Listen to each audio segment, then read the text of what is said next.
Control करता है, उठियान बंद। यदि क्रोध आए ना आपको, देखिए क्रोध कहाँ से आता है पता है? आप आप भगवान थोड़ी हो कि निर्णय दोगे भाई। आप आप तो तो आप ऐसा करो, आप फिर जज की पढ़ाई करो, ठीक है। आप जो है सिविल सिविल जज की तैयारी करो और जज बनो फिर आप, ठीक है। जज का जजमेंट करना है आपको, तो फिर आप बड़े स्तर। जी। अरे आपको होता है तो आप लोगों ने पूरा दुनिया का ठिका ले रखा है। हैं?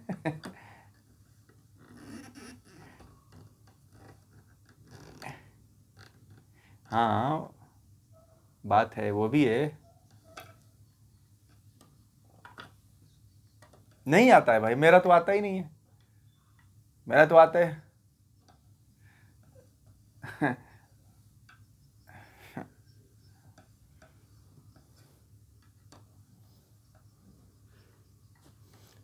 प्रोटेस्ट करेगा तो आप क्या करोगे? तरीका तो दूसरा भी तो है क्रोध करने का। आप क्रोध ना करो, दूसरे तरीके से जाओ, उसका प्रोटेस्ट करो। भाई ये तो जरूरी थोड़ी है कि आप किसी को बचाने, क्या हम नहीं किसी को बचाते हैं तो हम वहाँ पे क्रोध करते हैं क्या? एक दिन जो है, एक दिन एक कुत्ते को पकड़ के 10 कुत्ते काट रहे थे, तो मैं क्या वहाँ पे जाके क्रोध करूँ? मैंने तो बचा लिया उस कुत्ते को, और मैंने क्रोध भी नहीं किया। तो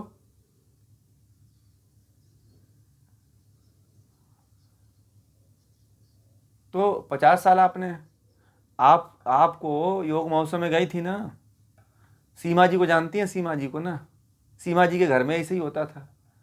तो सीमा, तो सुना है, तो उनके उनके घर अब देखो क्या स्थिति हो गई है। अब बड़े, तो अब तो उनकी स्थिति बहुत अच्छी हो गई। अब तो उन्होंने जो उनको बताया गया था रास्ता, वही अपना लो आप। ज़्यादा प्रमुखता आप दिखाओगे समाज में ना, आप क्या हो जाओ? अमुक हो जाओ, ठीक है। आप प्रमुखता दिखाओगे तो फिर आप ही पकड़े जाओगे, ठीक है।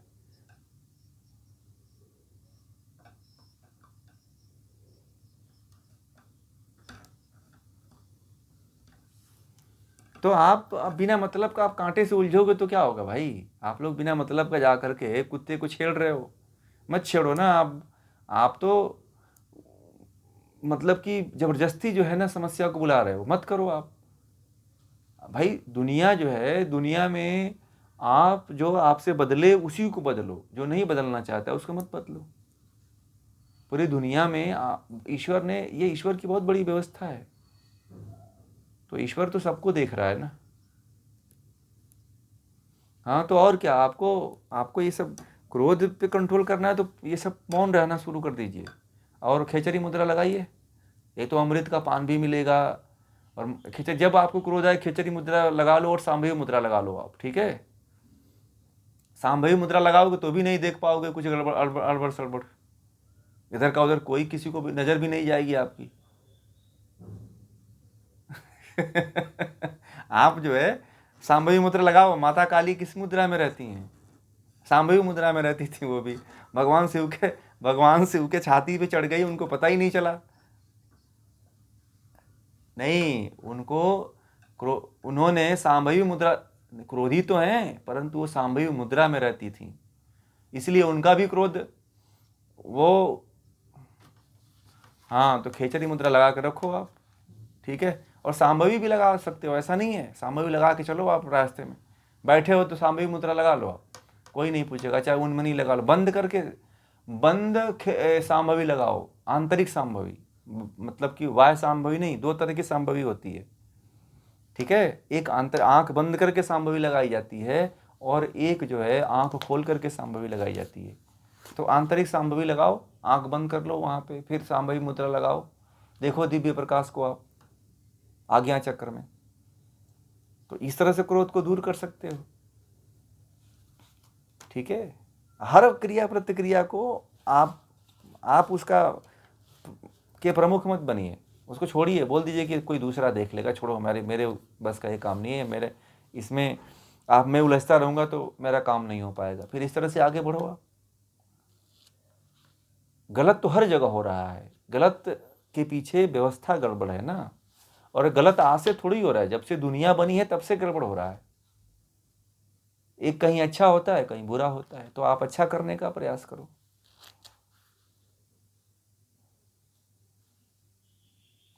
हाँ, उसको कैसे समझाए वो सबसे बड़ी बात। अंग्रेज आए थे तो उनको भारत के लोगों की ज्ञान और ये संवेदना और प्रेम की भाषा थोड़ी समझ में आती थी। उनको तो केवल लूट खसोट यही समझ में आती थी। भारत के लोग जितना मानसिक रूप से, व्यवहारिक रूप से आगे पहुंचे थे, उनकी जितनी ऊंची सभ्यता थी, क्या चाहे मुसलमान आए तो, चाहे अंग्रेज आए तो, चाहे फ्रांसीसी आए तो, किन्हीं ने समझा थोड़ी, सबने रौंदा है केवल। सबने कुचला है भारत के लोगों को। भारत के लोग ऐसे ऊंचाइयों पे थे कि भारत की मानसिकता को कोई समझ ही नहीं पाया। भारत तो बड़ा बुलंदियों पे रहा है, परंतु ये है कि आज का समय ऐसा नहीं है। अगर आपको आपके प्रति कोई इस तरह का व्यवहार कर रहा है तो आप भी उसी तरह का व्यवहार करो। परंतु ये है कि आपको बचने के लिए भी परमात्मा ने बहुत अवसर दे रखा है। बहुत से ऐसे अवसर हैं। आपकी भावनाओं को हर कोई नहीं समझ सकता है। आप जहाँ पे जिस चेतना में पहुँच करके अपने आप को नष्ट कर दोगे, इतने चेतना में, इतने अच्छे लेवल में पहुँच करके यदि अपने आप को नष्ट कर रहे हो, तो फिर संभलने का और अवसर कब नहीं मिलेगा आपको। अभी तो आप संगति में हो, चलो इधर लगे हुए, तो आपको ये प्रयोग कर ले रहे हो और आगे आने वाले समय में प्रयोग करके आगे बढ़ जाओगे। हो सकता है कि ऐसा अवसर आपको ना मिले, कहीं दूसरी समस्याओं में उलझ गए तो भी आप कुछ नहीं कर पाओगे। क्रोध तो आप चाहे सही काम के लिए करो तो, चाहे बुरे काम के लिए करो तो, उसका जो परिणाम होता है वो दोनों भयानक होता है। ठीक है। क्रोध यदि आप किसी को जान बचाने के लिए क्रोध कर रहे हो तो भी उसका परिणाम बुरा ही होता है। क्रोध यदि आप किसी अपने निजी स्वार्थ के लिए कर रहे हो तो भी उसका बुरा होता है। इसलिए क्रोध किसी तरह से भी मत करो। हाँ, उसका विचार भाव बदल के उसको दूसरी तरह से कर सकते हो। कोई काम करना हो तो आप उसको प्रेम से कर सकते हो, जितना होगा प्रेम से उतना करना, फिर छोड़ देना। किसी का आप मदद ही करना चाहते हो, किसी का आप अच्छा ही करना चाहते हो, तो बिना क्रोध किए हुए भी किया जा सकता है। ठीक है। आप वहाँ पे बिना झगड़े हुए, बिना लड़े हुए भी आप कर सकते हो। ऐसा प्रयोग करो आप, फिर बताना मुझे कि आज मैंने बिना लड़े हुए एक काम कर दिया। सबसे बड़ा व्यक्ति तो वही होता है जो बिना क्रोध के, बिना ईर्ष्या के भी काम कर ले, है कि नहीं। हाँ, क्रोध का सबसे बड़ा खतरनाक तो वही है। मैंने कहा था ना कि क्रोध यदि आ गया तो आपके हार्मोन को एकदम डिस्टर्ब कर देता है। और जिनको थायराइड क्यों होता है, ये थायराइड इसी कारण तो होता है कि अधिक क्रोध का करने के कारण ही थायराइड हो जाता है। इतना स्राव होता है, इतना स्राव होता है कि फिर क्रोध जो है ना, हर ग्लैंड को डिस्टर्ब कर देता है। क्रोध के अंदर इतनी क्षमता होती है कि थायराइड को बढ़ा देता है। जितनी महिलाएं क्रोधित, जिनको थायराइड हो गया है ना, उनका प्रारंभिक जो काल रहा है क्रोध से बहुत भयंकर रहा है।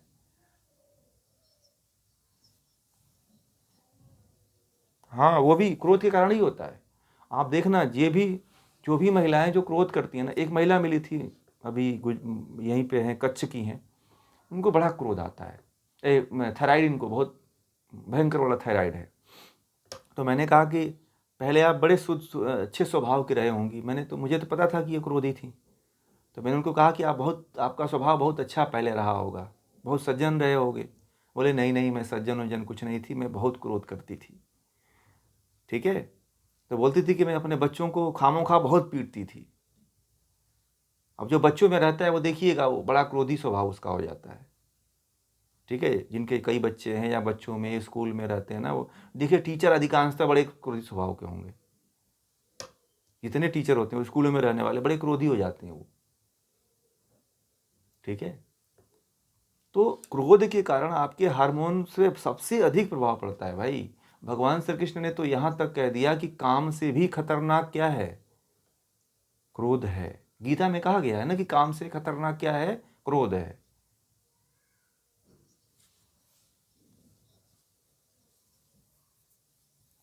बच्चा भी वही होगा, बच्चा भी वही होगा।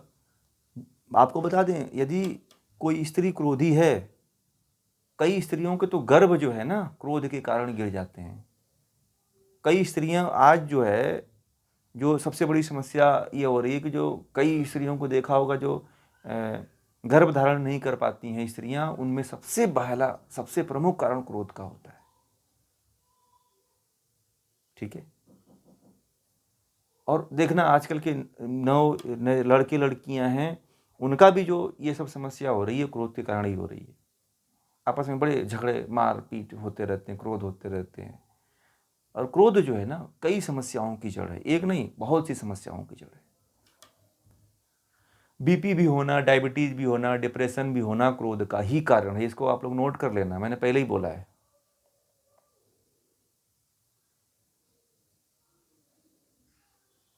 ठीक है। क्रोध बहुत बड़ा दुश्मन है भाई, इसलिए उसको दुश्मन नहीं कहा गया है। ये जो इन षड शत्रुओं को जोड़ नष्ट कर दिया ना, वह व्यक्ति योग में आगे बढ़ जाता है।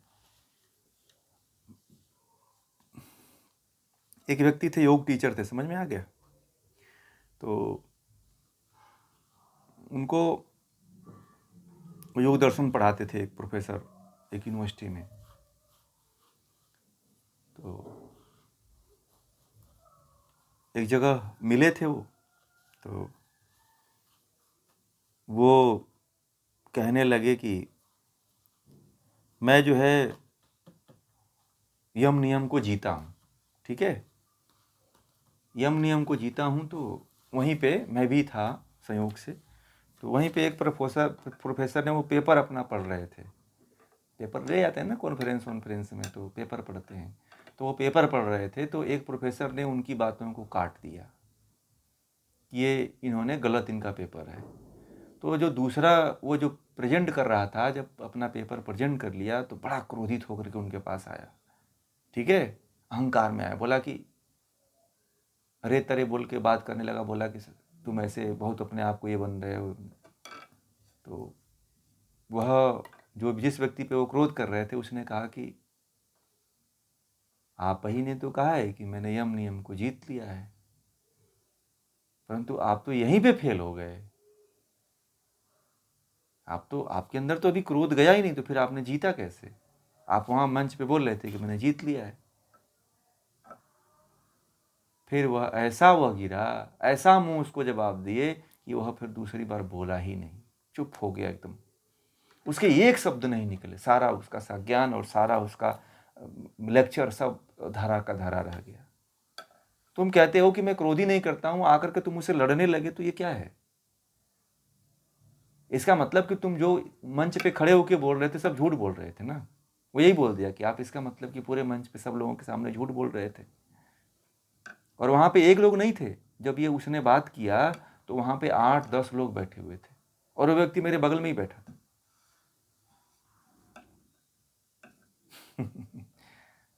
एक तो आप कहते हो कि मैं क्रोध नहीं करता हूं, और पीछे से दूसरे व्यक्ति के प्रति क्रोध करके जलन गाली देने लगते हो। तो ये प्रकट करता है कि आपने योग को नहीं जिया। एक तरफ तो आप मुझसे पढ़ते हो, दूसरी तरफ जैसे ही मैं पीछे जाता हूं मेरी बुराई करने लगते हो। तो इसका मतलब कि आप योग में नहीं जी रहे हो। ठीक है, कबीरदास जी ने क्या कहा था? गुरु की निंदा करने वाला क्या होता है? सुकर युकर योनियों में प्राप्त होता है। तो आजकल स्कूल में यूनिवर्सिटी में बच्चे पढ़ के आते हैं ना, उनसे पूछना कि क्या टीचर ने पढ़ाया, अरे पूरा एवड़ा आदमी है, बेवड़ा आदमी है, पता नहीं क्या क्या उसको बोलते हैं सब उसको। अब चाहे बुरा भला जैसा भी पढ़ाया, पढ़ा दिया आपको, है कि नहीं? तो ये बड़ी समस्या है। मैंने देखा है कि आप कहते हो और एक तरफ ईर्ष्या करते हो, एक तरफ क्रोध करते हो, तो ये जीवन नहीं है। ऐसा नहीं जीवन होना चाहिए, पारदर्शी होना चाहिए जीवन। जो आप सामने बोलते हो ये पीछे बोलो। तो क्रोध को नष्ट करो, क्रोध बहुत खतरनाक है, क्रोध आपके जीवन को नष्ट कर देगा, इसको ध्यान में रखिए।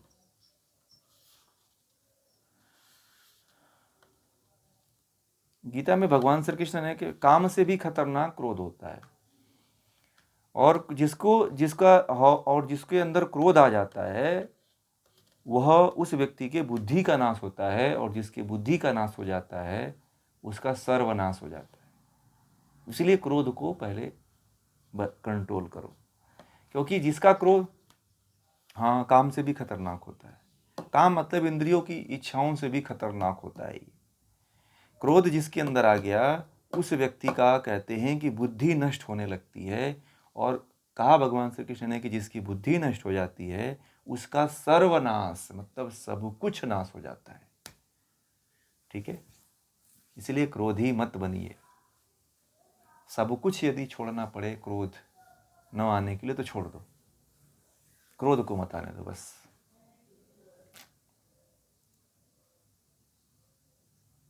तो अहंकार ही तो है, अहंकार तो सही कहा आपने, अहंकार से ही आता है।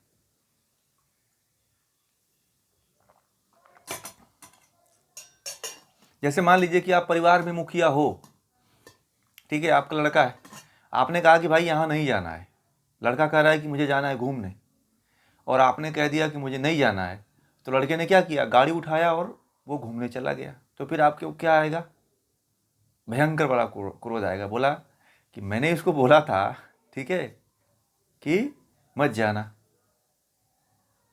ठीक है, और ये मेरी बात को नहीं माना। फिर आपके अहंकार को बहुत बड़ा ठेस लगा कि देखो इसमें मेरी कोई वैल्यू ही नहीं है, मेरी मतलब अहंकार की कोई वैल्यू नहीं है, और उसने गाड़ी उठाया और चल दिया।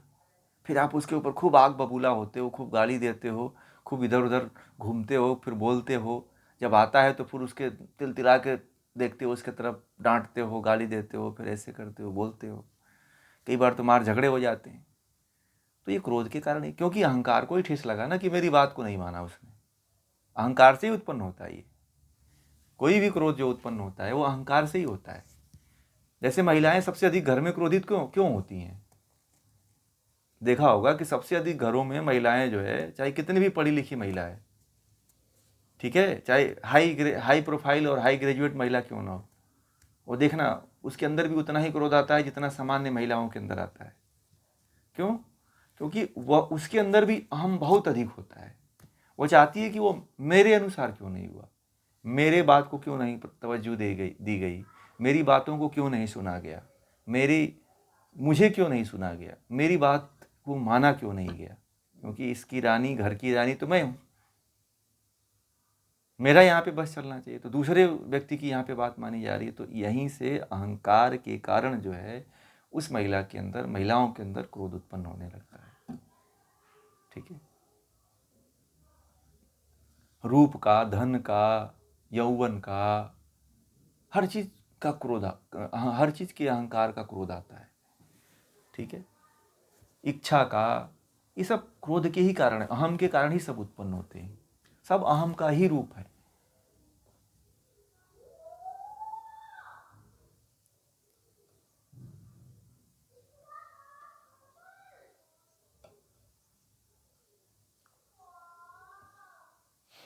उनके पास प्रेजेंट में नहीं जीते हैं। अरे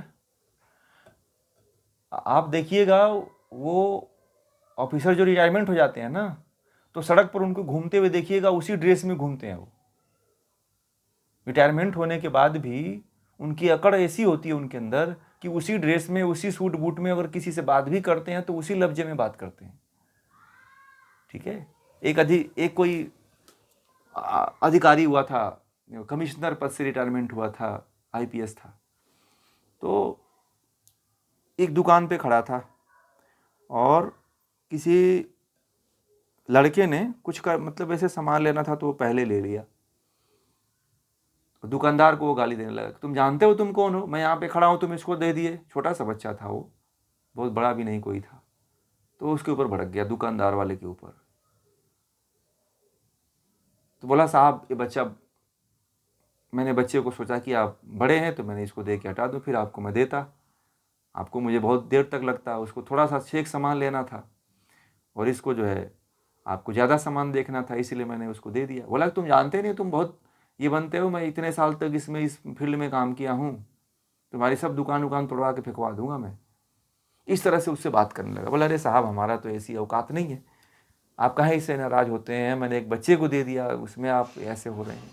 तो अकड़ मैंने देखा, वहाँ पर मैं खड़ा था, मैंने कहा कि देखो, इसके अंदर आज भी नौकरी की अकड़ नहीं गई, वही भाषा है। और दूसरी बात है कि उनको आप बदल भी नहीं सकते हो, जो बदलना चाहता है ना, आप बदल सकते हो। आप देखो, आप इतने साल तक इंजीनियर रहे ना, आपने इंजीनियरिंग पद से रिजाइन दे करके ज्ञान की तरफ आए क्योंकि आप बदलना चाहते थे, आप कुछ अध्यात्म की तरफ जाना चाहते थे, योग को वास्तविक में सीखना चाहते थे। आप इतने सालों से आप लगे हुए हैं।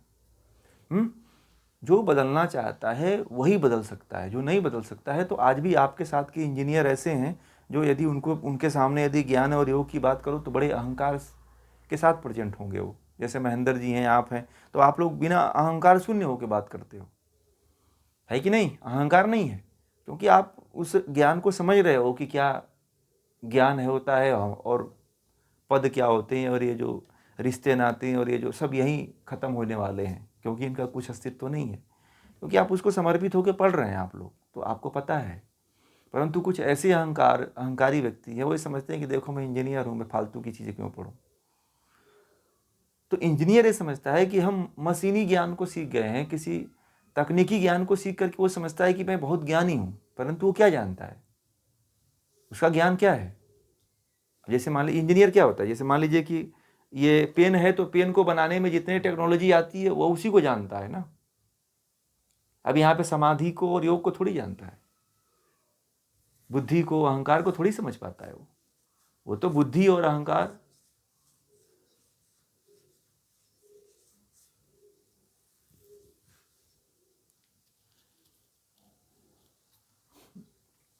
अहंकार को नाश करने के लिए ज्ञान को अर्जित करिए, ठीक है। अहंकार को नष्ट करने के लिए जो है ज्ञान को प्राप्त करिए, ठीक है। सबसे बड़ा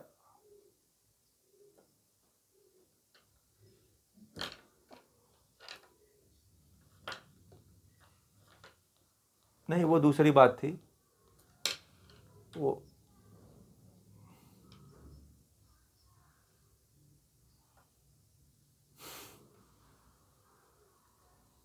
गीता वाला पूछ रहे हैं। अरे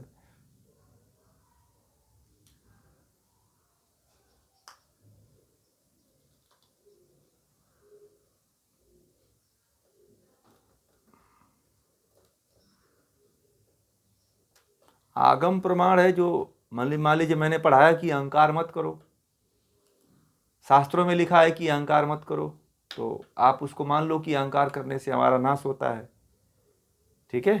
तो फिर आपको ये पता चल जाएगा। आगम प्रमाण को जो मान लिया उसके अंदर क्रोध आएगा ही नहीं। तो इस तरह से जो है इन वृत्तियों को नष्ट करने का प्रयास करें। और बड़े बड़े पद को प्राप्त कर लेने से कोई ज्ञानी नहीं होता है, पहले आप लोग ध्यान देना, ठीक है, कि बड़े बड़े पदों को भी धारण करने से कोई ज्ञानी नहीं होता है। मेरे पास एक जीवन के अंत में 2010 की बात मैं बता रहा हूँ, मैं लखनऊ में था उस समय। तो लखनऊ में थे वह, और गोमती नगर में रहते थे, रिटायरमेंट आईएएस थे वो। वहाँ पे सब आईएएस ही हैं। तो मुझसे वो जीवन के अंतिम समय में मिले थे वो। और मैं ये काम बहुत दिनों से करता हूँ, जो मैं आप लोगों को ये ज्ञान देना, ये योग से लेकर के ये सारा काम जो है, मुझे वो 2010 में मिले थे। मैंने वैसा व्यक्ति पहली बार देखा जो अहंकार शून्य था और पूरे जीवन जो है नौकरी किया वो, ठीक है।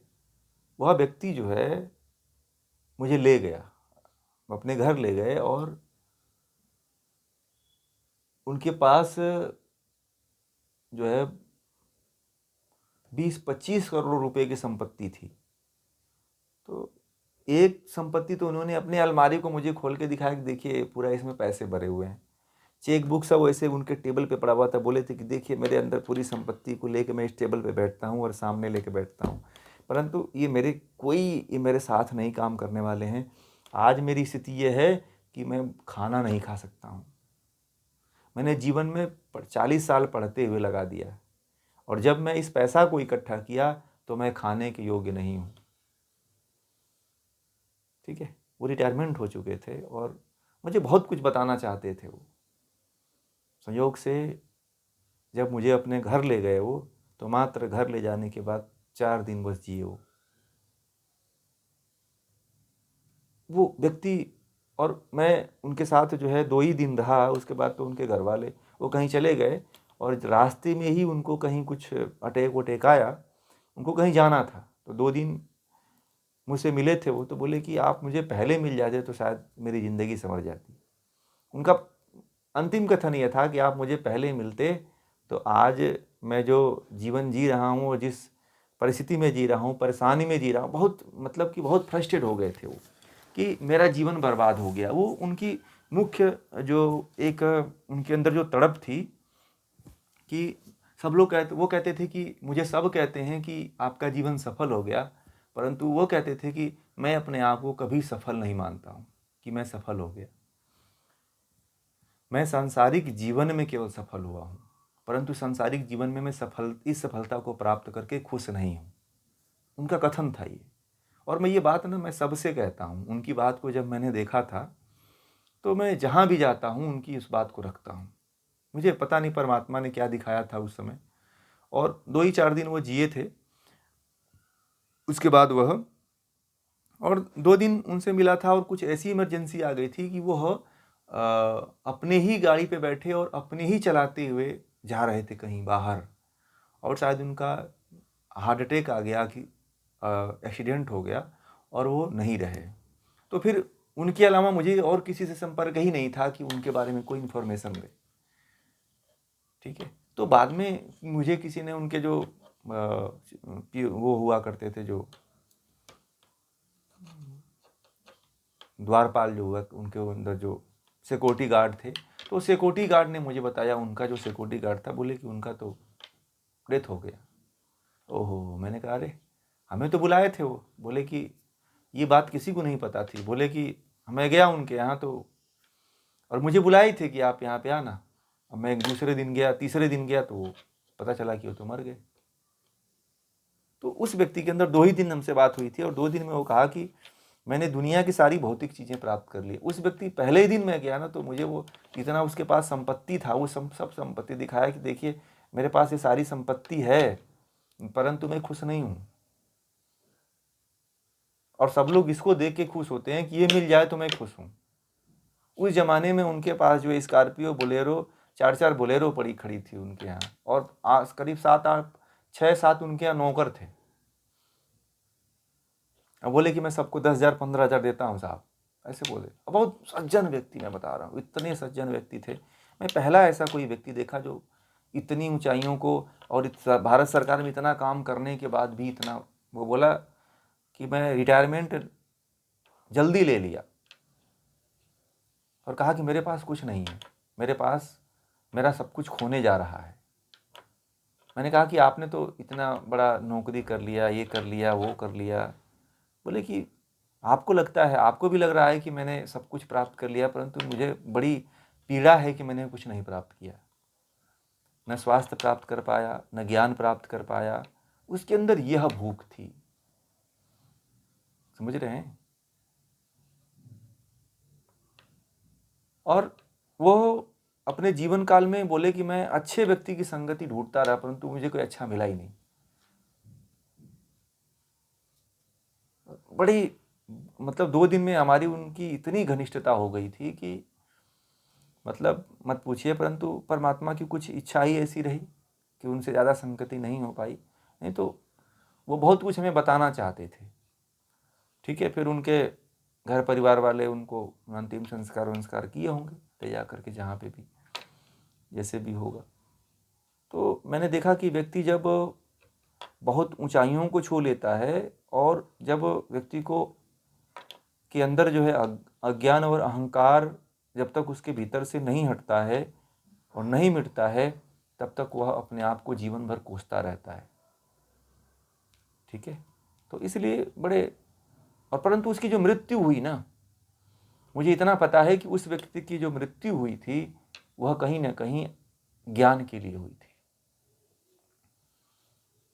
और वह अपने भीतर इसी चिंता में लेकर मरा था, इसी दुख में मरा था वो, कि मैंने जीवन में कुछ प्राप्त नहीं कर पाया। मेरे पास सब कुछ है, रुपए है, गाड़ी है, पैसे है, परंतु मेरे एक भी काम नहीं होने वाला है। बोला कि 25 करोड़ रुपए ये मेरे कोई काम के नहीं है, ये अलमारी भरी हुई है। अलमारी खोल के दिखाया, मैंने पहली बार उतना पैसा देखा अपने जीवन में, मैं भी नहीं देखा था। और बोला कि ये भी किसी काम की नहीं है। 2010 की घटना है, मैं बता रहा हूँ आपको। बोला कि मैंने बड़ी ईमानदारी से और बड़े अच्छी तरह से जीवन को जिया था, और एकदम सच्ची घटना बता रहा हूँ आप लोगों को। ये कोई कहानी भी नहीं है। मैंने अपनी आंखों से देखा, और मैंने देखा उस समय, मैं भी क्या था कि मैं उस समय तैयारी कर रहा था, मैं भी सिविल सर्विस की। तो संयोग से कुछ संपर्क हो गए थे, तो मेरा आध्यात्मिक प्रवृत्ति भी था, और योग में और अध्यात्म में मेरी रुचि भी रहा करती थी। मैं पहले से ही आध्यात्मिक प्रवृत्ति में रहा हूँ। तो कुछ बातें, बहुत लोगों की बातें सुनने के बाद भी कुछ लोगों की बातें लोगों को भा जाती है। तो उनके अंदर भी वही था, तो बड़े प्रभावित हुए हमसे, और बोले कि मुझे इतने दिन से, आप भी लखनऊ में हैं, हम भी हैं, और हम लोग कभी मिले नहीं, ईश्वर का देखिए संयोग। और मैं ऐसे व्यक्तियों को ढूंढ रहा था, परंतु ईश्वर की इच्छा नहीं थी। 2 दिन ही बस उनके साथ हम लोगों का रहना हुआ, और उसके बाद से वो इस दुनिया से चले गए। तो ये होता है कि जीवन में अहंकार को जीते जी अगर नष्ट नहीं कर पाए तो फिर ऐसे ही पछतावा होता है। परमात्मा समय नहीं देता है कि आप अहंकार को दूर कर सको। संगति मिलना भी बड़ा मुश्किल है। मैंने ये भी देखा है कि अहंकार को, काम को, क्रोध को, लोभ को, मोह को दूर करने की संगति मिलना भी बड़े आपके अच्छे कर्मों का ही परिणाम होता है। हर कोई इस विचार भावना में नहीं जीता है कि काम क्रोध को दूर करना है। हर कोई संसार की विचारधारा में दौड़ लगाता है। मेरे साथ लोग मुझसे कहते हैं कि दुनिया कहाँ किस तरफ जा रही है और आप कौन सी सोच रखे हुए हो। मुझे घर के ही लोग, अन्य लोग, सब लोग, बहुत लोग कहते हैं कि यार दुनिया कौन सी सोच रखती है और आप कौन सी सोच रखते हो। ठीक है, दुनिया दूसरी सोच रखती है, आप इन काम क्रोध मन बुद्धि इसके पीछे जिन जीवन भर पड़े रहते हो, मोक्ष के पीछे तो मुक्ति के पीछे तो फलाना ढेकाना, इससे कुछ नहीं होता है जीवन में। ऐसे लोग मुझे बोलते हैं, समझ रहे हैं। मुझे ऐसे लोग कमेंट मारते हैं इन सब बातों को बोल करके। मुझे पता है, क्योंकि उनको जानकारी नहीं इस चीज़ का। मैं कहता हूँ कि वो, उनको जानकारी नहीं, वो कहते हैं कि आप भटके हुए हो। तो वो तो बाद में पता चलेगा उनको कि कौन भटका हुआ है। हाँ, इससे पेट भरेगा, इससे जीवन चलेगा, यही सब वही बात है। यही लोग समझ में आ गया। तो इनको नहीं पता है ना, जो तो इसी को कहते हैं विद्या अनुरागी, प्रेम अनुरागी, इसी को कहते हैं फिलॉसफी, फिलासोफिया, है ना, कि विद्या के प्रति अनुराग। जिसको विद्या के प्रति अनुराग हो जाता है, फिर दुनिया उसको फीकी से लगने लगती है। ठीक है, और ये सबको नहीं होता है। ये भी बता दूं, सुकरात था ना, सुकरात के बारे में जानते हैं। सुकरात भी हमें सुकरात भी ऐसे ही थे। वो भी बहुत बड़े योगी और दार्शनिक हुए हैं। ठीक है, उनको जहर दिया जा रहा था,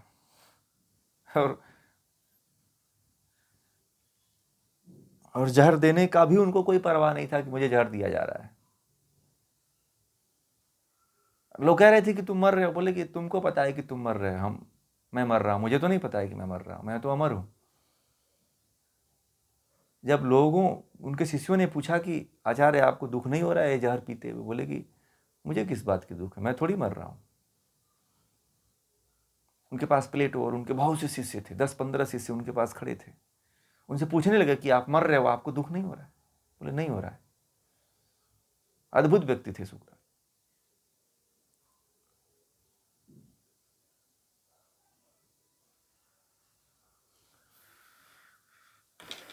समझ रहे हैं?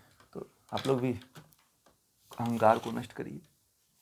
ठीक है, ये अहंकार का ही शून्यता है, समझिए कि अहंकार को शून्य कर दीजिए, फिर देखिए, फिर मजा आ जाएगा। फिर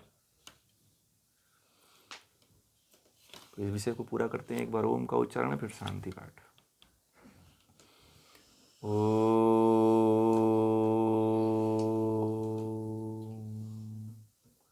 ओम शांति शांति शांति।